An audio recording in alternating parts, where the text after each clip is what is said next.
Yo mga idol, kamusta? Sports Talk PH nga pala. Ang laban ni Lover, pag-usapan natin yan mga idol.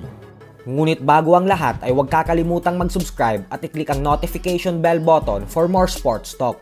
So isang napakagandang balita nga po para sa ating mga Pinoy boxing fans. Ito po ay dahil naging matagumpay ang ating pambato na si Kenneth Lover sa kakatapos lamang na laban niya kontra sa pambato ng Argentina na si Francisco Baldor.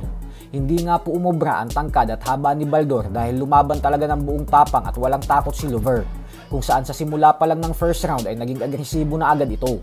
At pagpasok ng round 4 ay bigla na lang napaluhod si Baldor matapos madaplisan ang kanyang bodega ng suntok ni Lover. Medyo nagkaroon ito ng delayed reaction. Subalit dahil sa hindi na nito nagawa pang makabangon sa 10 bilang ng referee, kaya naman nakuha ni Lover ang panalo via 4th round knockout at umabante na din ang kanyang napakalinis na undefeated record sa 16 wins with 11 knockouts at walang talo.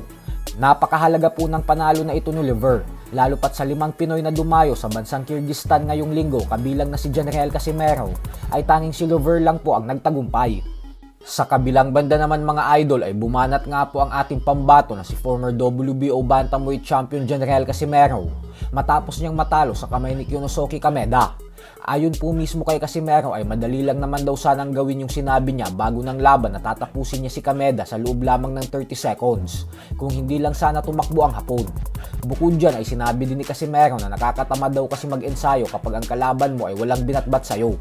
Dagdag pa nito na sa katunayan umano ay nakakawalang gana din umano mag-ensayo kung hindi lang naman daw ang Japanese monster na Oya Inoue ang kanyang makakasagupa kasi hindi naman daw kailangan pag-ensayuhan yung mga ibinibigay sa kanyang kalaban. Giit ni Casimero na alam nyo naman daw lahat kung gaano talaga siya kalakas. Ang problema lang umano ay hindi tumayo sa harap niya si Kameda. Kung nagkataon lang daw sana na lumaban ito ng harapan, ay panigurado daw na pugot ulo talaga ang sasapitin ni Kameda sa kanya. Ayon naman sa ibang member ng kampo ni Casimero, ay okay lang naman daw matalo kasi marami pa umanong laban ng susunod at babalik daw ang angas ng Pinas ng mas malakas. Wala kasing gana pag mag-ensayo guys, pag hindi si Naoya Inoue yung kalaban, patay na. Sabi ko, mga lahat ng kalaban natin, hindi na kaya pag-ensayuan eh. No? So, alam nyo naman, nakita nyo naman kung paano natin ginanap yung laban at binigyan natin ng magandang laban. Kaso ayaw talaga lumaban. Pangit. Madali lang yung 30 second guys. Kaso ayaw lang lumaban ng kalaban natin.